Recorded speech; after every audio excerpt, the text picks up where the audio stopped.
Sir last year వ్యూహం cinema press meet లో sir దసపాలలో నేను అడిగాను ఒక ప్రశ్న, 2024లో ప్రభుత్వం తారుమారు అయితే మీ పరిస్థితి ఏంటి అని. ఇదే అనుకోవచ్చా? నేను అదే అంటున్నానండి, అది మీరు అనుకుంటున్నారు, నేను ఏమనుకోవట్లా. ఇప్పుడు ఇక్కడ సింపుల్ థింగ్, లాజికల్గా ఆలోచించండి. ఒక నోటీస్ వచ్చింది, అయిపోయింది, వాళ్ళు వచ్చారు, వెళ్ళిపోయి, ఎంతకన్నా ఏమీ జరగలేదు కదా. అప్పుడు నాకు ఏమైనట్టు మీ ఉద్దేశం? మీరు మీడియా చూసి అదే భయపడి ఉడికిపోతున్నాడు, మంచిగా ఉన్నాడు, భయపడి కలకట్ట అన్ని మీరు అనుకోవట్లేదు, అదే ఏం జరగలేదు కదా. ఎవరైనా పోలీసులు చూపించండి, పోలీసులు కోట్ చేస్తే ఎవరన్నా చెప్పగలుగుతారా? అది నిజంగా ఎవరికి చెప్పగలుగుతాను? నేను ఒక ఇన్స్టిట్యూషన్ ఆఫ్ ద గవర్నమెంట్ని నేను డైరెక్ట్గా కోట్ చేస్తా, ఇంతవరకు వాళ్ళని అరెస్ట్ చేయడం నాకు చెప్పలేదు, ఎవరికి చెప్పలేదు.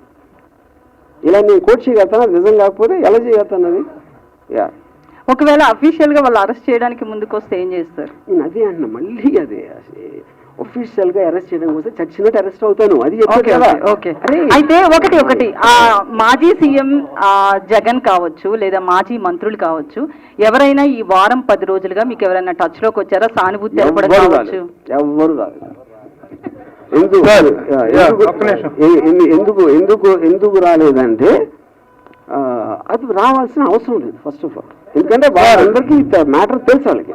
సార్ ఇప్పుడు వీటిలో చాలా మంది అరెస్టులు జరుగుతున్నాయి.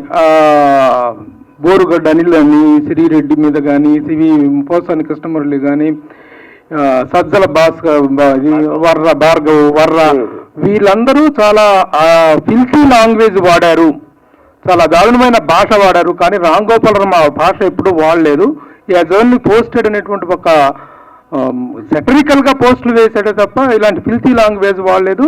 ఆయన అరెస్ట్ చేయటం అనేటువంటిది అంత ఇది కాదు అనేటువంటిది, ఆయన మీద చర్య తీసుకోవటం అనేది అంత కరెక్ట్ కాదు అనేటువంటి ఒక సాఫ్ట్ కార్నర్ సానుభూతి మీ మీద ఉంది. How do you take that?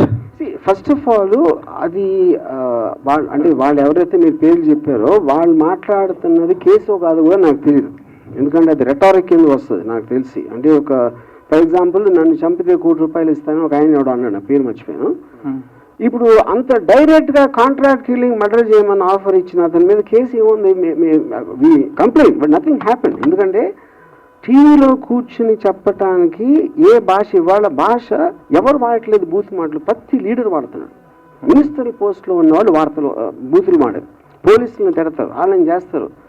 అసలు ఎవరు చూసిన ఇంగిత జ్ఞానం లేకుండా కూడా తిడతారు. వాళ్ళందరి మీద కేసులు ఉన్నాయా? ఎక్కడ లేవు కదా. అంటే అదే నేను చెప్పింది, ఫస్ట్ నేను వచ్చి చెప్పింది ఆ లాస్ అనేది క్లారిటీ లేనందుకు జరుగుతుంది. ఎవరికి తెలీదు దాని వల్ల ఎలా దాన్ని ఏం చేయాలి, కంట్రోల్ చేయాలా, కేసు పెట్టాలా, ఏం చేయాలి అనేది తెలియదు ఎవరికి. అది అంటే ఫైనల్ గా ఇది పోలీసులకి రామ్ గోపాల్ వర్మకి జరుగుతున్న లవ్ స్టోరీ, ఇందులో మీడియా ఇన్వాల్వ్ అవుతుంది అనేది మీరు కోరుకుంటున్నారా? ఎట్లా? పోలీస్ వారు వాళ్ళది చేస్తున్నారు, నేను చేసుకుంటున్నా. మీరు మధ్యలో వచ్చి మీరు సినిమా తీశారు, అది నేను చెప్పేది. పోలీసులు తీయలేదు, నేను తీయలేదు సినిమా ఇక్కడ.